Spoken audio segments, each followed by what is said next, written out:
Hello everyone, welcome to TSN School class 12th Biology chapter number 5th Principles of Inheritance and Variations and part 6th start करते हैं आज हम, है ना। फेनिलकीटोनुरिया ये एक डिजीज़ का नेम है और ये ऑटोसोमल रेसेसिव डिजीज़ है। इस डिजीज़ में फेनिल एनिलीन ट्रायोसिन में चेंज हो जाता है। वाई? बिकॉज म्यूटेंट जीन इसमें प्रेजेंट है, यानी जीन का म्यूटेशन हो गया है, क्रोमोसोम का म्यूटेशन हो गया है, इसीलिए फेनिल एनिलीन ट्रायोसिन में कन्वर्ट हो जाता है। फेनिल एनिलीन अक्यूमुलेट होता है और उससे लास्ट में क्या होता है? Mental retardation. फेनिल एनिलीन पहले फेनिल पायरोविक एसिड में कन्वर्ट होता है, फिर ये ब्रेन में जाकर अक्यूमुलेट होता है और फिर उसके बाद इसका रिजल्ट क्या होता है? Mental retardation. Phenyl pyruvic acid also gets excrete through urine. ये यूरिन के थ्रू भी एक्सक्रीट होता है। वाई? बिकॉज किडनी जो होती है इसको रीएब्जॉर्ब नहीं कर पाती है।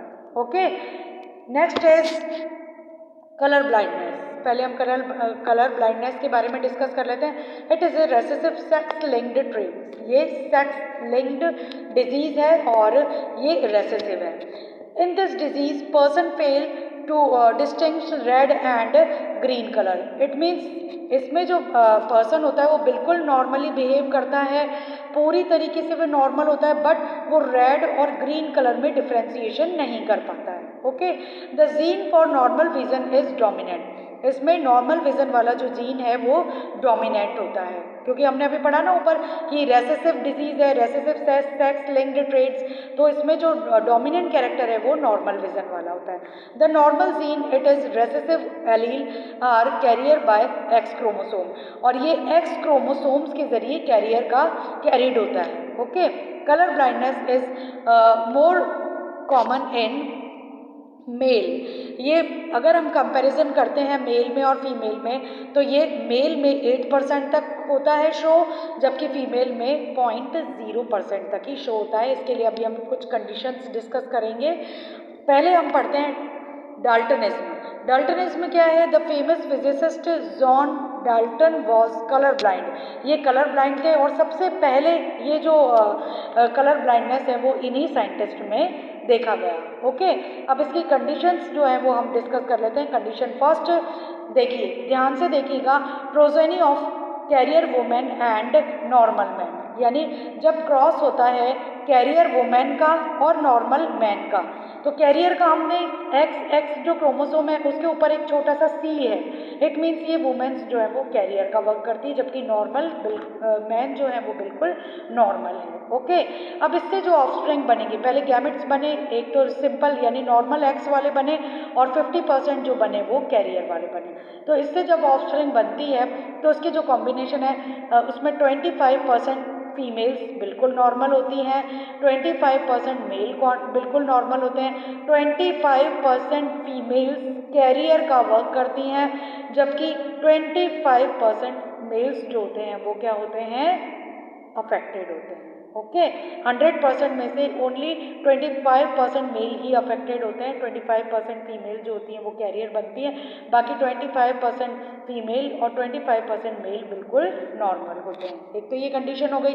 Second condition second, progeny of colour blind women and a man with normal vision. It means man पूरे नॉर्मल हैं जबकि जो फीमेल है वो कलर ब्लाइंड है, तो इससे गैमेट्स जो बनेंगे 50% कैरियर 50% कैरियर। ओके, दोनों ही कैरियर बनेंगे, दोनों ही गैमेट्स, और जो मैन के जो गैमेट्स बनेंगे वो दोनों ही नॉर्मल होंगे, 50% एक्स एंड 50% वाई। अब इससे जो ऑफस्प्रिंग बनेंगी, देखिए 25% जो ऑफस्प्रिंग बनेंगी वो कैरियर होंगी, फीमेल कैरियर होंगी, जबकि 25% जो मेल होंगे वो अफेक्टेड होंगे। 25% फीमेल फिर वापस कैरियर बनेंगी और 25% मेल जो होंगे वो अफेक्टेड होंगे। इट मीन्स कहने का मतलब ये है कि 50% जो वीमेंस बन रही हैं वो कैसी हैं? कैरियर हैं, जबकि 50% जो मेल्स बन रहे हैं वो सारे ही अफेक्टेड हैं। Okay, condition 3, progeny of normal women and colour blind man. अगर वुमेन जो है वो नॉर्मल है जबकि जो मेल जो है वो अगर कलर ब्लाइंड है तो उससे कौन से ऑफस्प्रिंग बनते हैं वो हम देखते हैं। 25% कैरियर बनेंगी फीमेल, नॉर्मल बनेंगे 25% मेल, 25% फीमेल कैरियर बनेंगी। इट मीन्स क्या हुआ, 50% जो फीमेल हैं वो तो बनेंगी कैरियर और 50% जो मेल्स होंगे वो क्या बनेंगे, नॉर्मल। ओके, नेक्स्ट जो है वो progeny of colour blind man and women. Colour blind दोनों ही अगर कलर ब्लाइंड है तो उससे क्या होगा, उससे जो ऑफस्प्रिंग बनेगी उसमें 50% जो वीमेंस होंगी वो कलर ब्लाइंड होंगी और 50% जो मेल होंगे वो भी कलर ब्लाइंड होंगे। इट मीन्स 100% प्रोजेनी जो होगी वो कलर ब्लाइंड होंगी, वो 50% मेल भी 50% फीमेल भी सभी कलर ब्लाइंड होंगे। नेक्स्ट इसमें एक डिजीज़ बताई है वो है thalassemia. It is autosomal linked recessive blood disease. Okay, it transmitted from unaffected parent carrier for gene, यानी अनअफेक्टेड पेरेंट से होती है बट वो कैरियर का वर्क करते हैं इसमें। This defect could be due to either mutation और डिलीशन। ये डिजीज़ या तो म्यूटेशन से होगी या डिलीशन से होगी, यानी या तो क्या होगा कि एक क्रोमोसोम बढ़ जाएगा या फिर वो डिलीट हो जाएगा। Okay, it is result reduction rate of synthesis of globin chain, यानी जो ग्लोबिन चेन बनती है अल्फा और बीटा उसका रिडक्शन हो जाता है, उसकी जो बनने की रेट होती है उसमें थोड़ा सा रिडक्शन हो जाता है। This cause the formation of abnormal haemoglobin. इससे क्या होगा, एबनॉर्मल हीमोग्लोबिन बनेगा, haemoglobin molecule resulting into anaemia, जिसका रिजल्ट क्या होगा, एनीमिया। बेटा एक टॉपिक अपना बीच में थोड़ा सा छूट गया था जब अपन म्यूटेशन कर रहे थे, उसमें था transfer RNA the adapter molecule. ये अडेप्टर मॉलिक्यूल की तरह कैसे वर्क करता है उसके बारे में हम थोड़ा सा यहाँ डिस्कस कर लेते हैं। Francis Crick postulated the presence of an adapter molecule that of one hand read the code of one and other hand bind to specific amino acid। इसके लिए हम ये देखते हैं ट्रांसफर आरएनए का स्ट्रक्चर हम देखते हैं। तो ट्रांसफर आरएनए एक तरफ तो क्या करता है, रीड करता है किस चीज़ के लिए, आरएनए को कोड करने के लिए, और दूसरी तरफ ये एमिनो एसिड्स का एंटीकोडोन या कोडोन बनाता है, यानी एंटीकोडोन साइट बनाता है। सेकेंडरी स्ट्रक्चर अगर हम इसका प्राइमरी स्ट्रक्चर देखें तो वो एल शेप का दिखाई देगा, और सेकेंडरी स्ट्रक्चर देखते हैं तो वो क्लोव लीफ की तरह हमको दिखाई देता है। Transfer RNA has anticodon loop. इसका एंटीकोडोन लूप जो होता है वो क्या करता है, कॉम्प्लीमेंट्री ऑफ कोड, वो जो एमिनो एसिड्स होते हैं उनके कॉम्प्लीमेंट्री को कोड करता है। Transfer RNA also has amino acid acceptor. ये एमिनो एसिड एक्सेप्टर की तरह भी वर्क करता है, टू विच इट बाइंड, जो कि बाइंड करने का काम करता है किसका, एमिनो एसिड्स का। For initiation there in specific transfer RNA known as initiator RNA. जब ये आरएनए को कोड करने का वर्क करता है तो वहाँ पर हम इसका नेम हम दे देते हैं initiator transfer RNA. Okay, next is, अब हम जो पढ़ रहे हैं वो ये तो हम पढ़ चुके हैं पहले फेनिल कीटोनेरिया। अब हम पढ़ते हैं chromosomal disease. Chromosomal disease, the number of chromosomes in human 46। आप जानते हैं कि 46 पेयर हैं अपने, 46 क्रोमोसोम है, इट मीन्स 23 पेयर्स हैं, टोटल 23 पेयर्स ऑटोसोम्स। अब इसमें ऑटोसोम्स जो होते हैं वो 22 पेयर होते हैं और सेक्स क्रोमोसोम 1 पेयर होता है। ये आप 10th क्लास में भी स्टडी कर चुके हैं कि हमारे अंदर जो क्रोमोसोम्स है वो 23 पेयर के कॉम्बिनेशन में मिलते हैं, जिसमें 22 जो होते हैं वो ऑटोसोम्स होते हैं और 1 जो होते हैं वो 1 पेयर जो होगा वो सेक्स क्रोमोसोम होगा, जो हमारा सेक्स डिसाइड करता है। ओके, अब इसमें हम देखते हैं मोनोसोमी। मोनोसोमी में क्या होता है, lack of any 1 pair of chromosome. दो पेयर है हमारे पास, हम जानते हैं एक मेल से आता है एक फीमेल से आता है, तो उसमें किसी भी एक क्रोमोसोम का लैक होना। Okay, trisomy, inclusion of an additional copy of chromosome. इसमें क्या होता है, एक एडिशनल कॉपी आ जाती है क्रोमोसोम की। जैसे मान लीजिए एक्स है फीमेल और एक्स वाई है मैन, तो एक्स या तो आ जाएगा तो वो फीमेल होगा, और अगर एक्स वाई अगर आ जाता है तो वो मेल होगा। तो इसमें एडिशनल कॉपी होती है जिससे कुछ एबनॉर्मलिटीज शो होती हैं।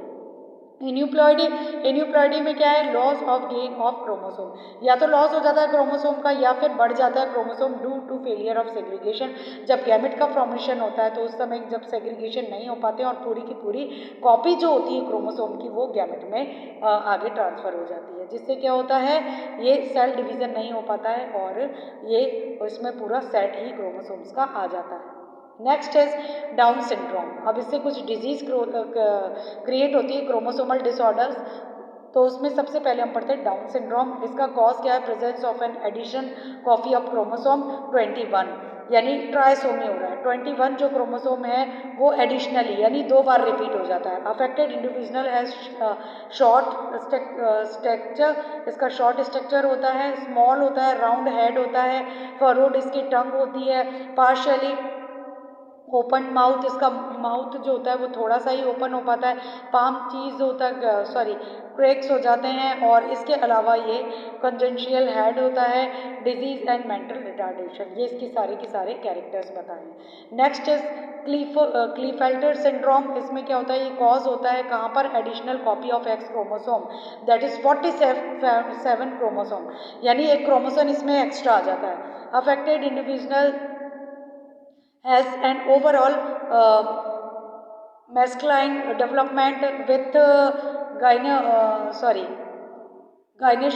gynoecium, और इसके अलावा इसमें बताया डिविजनल इज स्टेराइल, यानी कि इसमें क्या होता है कि ये जो गायनोशियम होता है पूरी तरीके से डेवलपमेंट नहीं हो पाता है उसका, और वो स्टेराइल होता है। फिर next is Turner syndrome. Turner syndrome क्या है, ये कॉज होता है किस वजह से, एब्सेंस ऑफ 1 एक्स क्रोमोसोम। इसमें एक एक्स क्रोमोसोम जो होता है वो एब्सेंट हो जाता है, जिससे क्या होता है, affected female are sterile, female sterile होती है, हैव मतलब कहने का मतलब इसमें जो ओवरी जो होती है वो पूरी तरीके से रिड्यूस होती हैं, इसीलिए वो फीमेल्स जो होती हैं वो स्टेराइल होती है। और secondary sexual characters are absent, secondary sexual characters जो होते हैं वो एब्सेंट होते हैं। ओके बेटा, तो आज ये चैप्टर यहीं फिनिश होता है। नेक्स्ट टॉपिक में हम नेक्स्ट चैप्टर डिस्कस करेंगे।